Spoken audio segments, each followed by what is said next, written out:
అందరికీ నమస్కారం. నా పేరు లౌక్య. శ్రీప్రకాష్ విద్యానికేతన్ నిర్వహిస్తున్న తెలుగు నేర్చుకుందాం కార్యక్రమానికి స్వాగతం.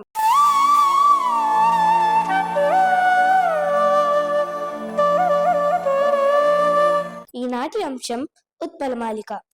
పద్యంలా కేవలం 4 పాదాలతో ఆపకుండా అంతకు మించి ఉత్పలమాల ఛందస్సులో మాలికలా అల్లుకుపోయేదే ఉత్పలమాలిక.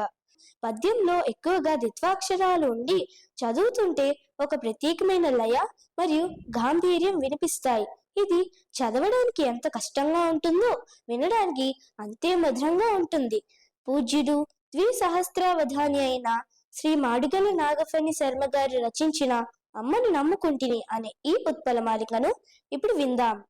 అమ్మను నమ్ముకొంటిని అహమ్ము ఇహమ్మును మాని పూనికన్ అమ్మల గన్నైటి ముగురమ్మల మూలపుటమ్మను సుగీతముల సత్కవిత్వముల ధారలు దారతను కుపాలుగా గుమ్మని పోసినట్టి రసఘూర్ణ వితీర్ణ సువర్ణ వర్ణయౌ మా అమ్మను నమ్ముకొంటిని ఈ మహనీయ భారముల నేనిక మోయగలేనటంచు కంఠమున కచ్చ పిన్నిలిపి నా మృదు భాషల పల్లవించు వ్యాజమ్మున సుస్వరావళిన్ సిద్ధము చేసిన ఎట్టిదైనా మా అమ్మను నమ్ముకొంటిని సమ్మిళితాద్ర భావ వచసా మనసా పదే పదే అమ్మని చేరబిల్చి శిరమ్మును రమ్మున చేర్చునట్టి మా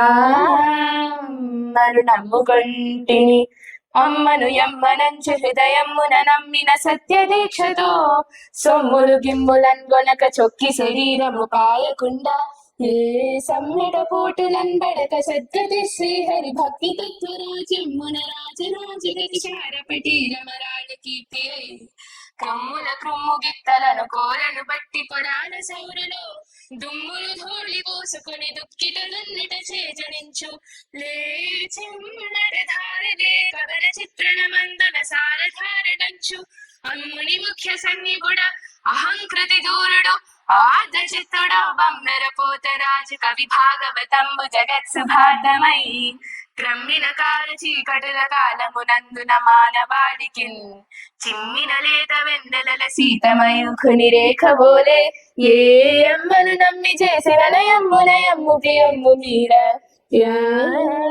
అమ్మను నమ్ముకొంటిని మహాజనుడార గ్రహింపుడి సభన్.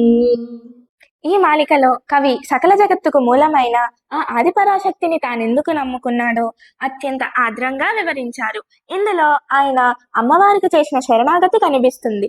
ఈ లోకంలో అశాశ్వతమైన అహంకారాన్ని, ఇహలోక సుఖాలను వదిలిపెట్టి కేవలం ఆ తల్లిని మాత్రమే నమ్ముకున్నానని వివరించారు. మంచి కవిత్వాన్ని, సంగీతాన్ని తనకు ఉగ్గుపాలుగా పోసి పెంచిందని, ఈ సంసార బంధాలను తాను మోయలేనని వేడుకున్నప్పుడు ఆ తల్లి అవ్యాజమైన ప్రేమతో తనను అక్కున చేర్చుకొని కచ్చపిని తన కంఠంలో నిలిపిందని వర్ణించారు. బమ్మెరపోతన ఏ విధంగా అయితే ఆ చదువుల తల్లి సరస్వతీదేవిని నమ్మి శ్రీ భాగవతాన్ని రచించి ధన్యుడయ్యారో, తాను కూడా అదే సత్యదీక్షతో ఆ అమ్మను నమ్ముకున్నానని ఇందులో పేర్కొన్నారు.